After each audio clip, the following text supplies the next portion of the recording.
Welcome back to the Elise Surkov podcast, where we help women in perimenopause and menopause thrive unapologetically from the inside out.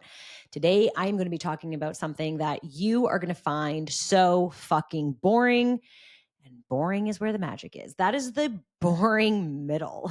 So, hands up if you've ever been on a diet. I mean, if you are over the age of 40, chances are you grew up doing Weight Watchers, Jenny Craig, keto, Atkins, the low fat, the no fat, all the things, right? We've tried so many things, and there is like nothing legit more exciting than starting something new, starting that new diet and just going out to the grocery store and getting all the foods that are on the yes foods list and throwing out all the foods that are on the no foods list. And you're like, all right, I'm going to start tomorrow. And you're like, tomorrow's Monday and it's exciting. And you're just like, yay. And then you start and you're like, this is awesome. And then 7 to 14 days later, because that's how long motivation typically lasts, you're just like, this fucking sucks. It doesn't work. And we're moving on to the next, right? This is like the new shiny toy syndrome. This is the woman in the red dress, like just always being fascinated by what is next.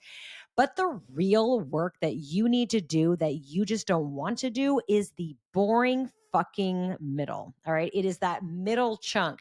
Everybody wants to look in the mirror and look lean and sexy and toned with a nice flat belly and a nice tiny little waist, walking around in a bikini, confident as fuck. Everybody wants that. And everybody loves getting started towards that. They're like, all right, Elise, tell me what I need to do. I need to like dial in my macros and start strength training. And I need to like drink all the water and do all the steps and all the things. And we're so excited because I'm going to look like that at the end. But there is this big fucking chunk right in the middle that is called the boring middle. That is what we call it in the FFWE community. It is the boring middle. It is the shit you don't want to do. It is the rinse and repeat. It is the waking up in the morning and still going to the gym when it's dark out. It is still, in the winter going for walks, even though it is not as nice out as in the summer. It is not just because it is easy out to do something. It is because it isn't easy that you still have to do it. So when we look at those who do versus those who don't, when we look at the people who are successful, the 2% of people who actually maintain their weight loss, it is because they're comfortable in the boring.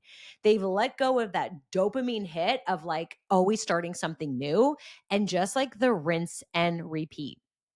This is where the magic happens, right? This is where we're not here to reinvent the wheel. We're just going to keep doing it again and again. So this could look like I'm still eating the same kinds of foods. Like for me, I typically eat the same foods every day. Now, I'm not having the same fucking thing every day, but like typically I have 2 or 3 breakfasts in my roster that I will just rotate. So, right now I'm really into toast with eggs and egg whites, and I do some goat cheddar. And my smoothie, I also will just do toast and peanut butter and sea salt because I fucking love that. I have also done my breakfast pancakes, which is just like a banana and 2 eggs and a scoop of protein powder. So these are like what were always my staple. I've done in the past like sweet potato and goat cheese and eggs and runny eggs. I've always loved that. Oh my God, thinking about that makes me hungry right now. Add a little black beans and I'm your girl. I typically seasonally will change things up, but at any given time, at any point during the year in my life, I will have about minimum 2 breakfasts, sometimes 3 that I rotate. Same thing for lunch. I might have a big ass salad. I might just have like chicken and veg with some rice or potato.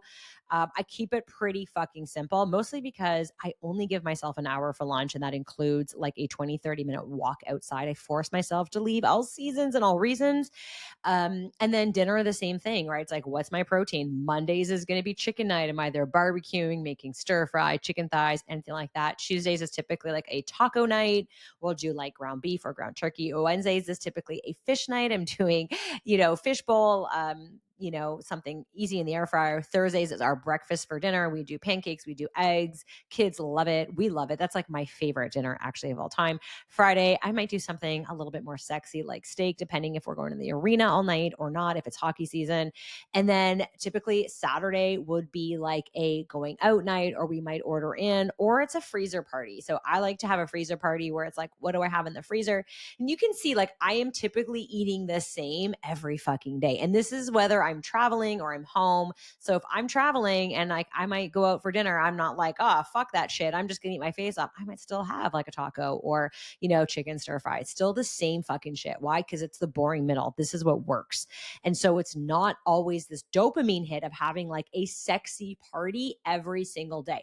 What I've always said to our clients is like, meals should not be opening up the refrigerator and saying, what am I going to make for dinner? What am I going to have for lunch today? Yay, this is so exciting. Like, let's take out the sexiness. And I know some of you are going to come at me and be like, you have to enjoy your food. And like, yeah, you do. But remember, like, why do we eat? It's like a source of energy, right? To keep our bodies going. So if you want to make dinner a social event, go ahead and do that. But not every meal is supposed to be like that. You are supposed to be eating to fuel your body. So if you're going out and you're making a social for dinner, for lunch, for breakfast, then you've got to take a look in the mirror and say, you've got to be okay with the results that you're seeing.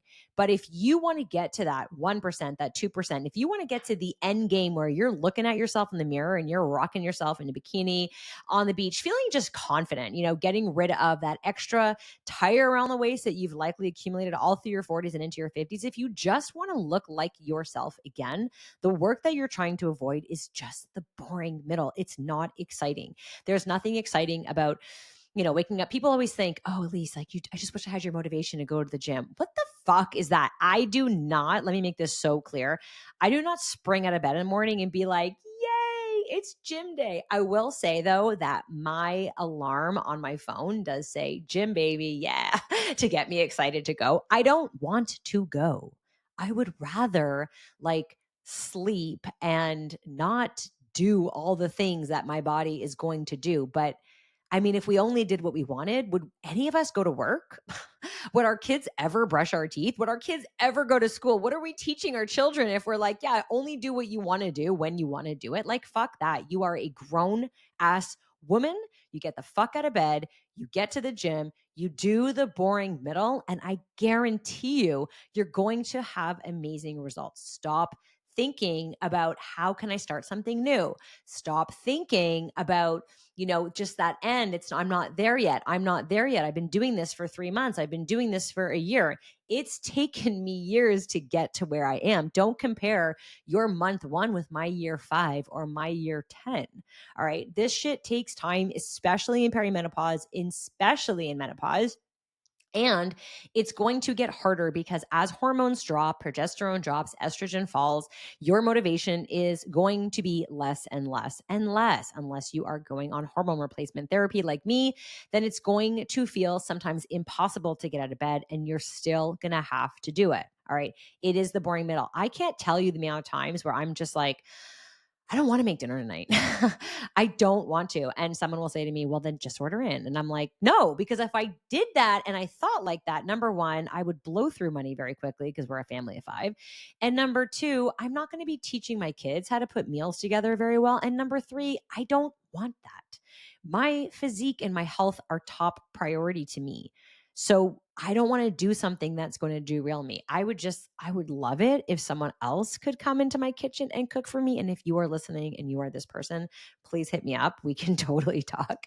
But this is what we need to do to get the results we want. So if you're someone who is just like obsessed with that diet mentality of like, tell me what to do and I'll do it and give me a meal plan and give me all the things, I want you just to remember that the middle is boring. It is boring as fuck. And as soon as you get there and you're like, but I don't feel like anything's changing and I don't feel like I'm seeing any progress and it doesn't feel like you're going linear anymore. It just feels like you're just stuck in the middle. Congratulations.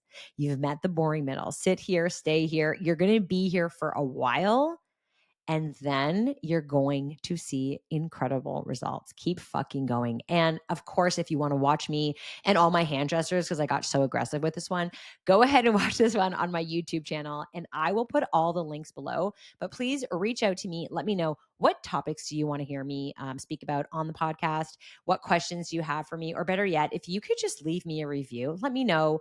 Do you like what you're hearing? Does this resonate with you? Tag someone, share this on social, tag me and let me know that this episode has resonated with you. I would really appreciate it. I will drop all my links below. Until the next time.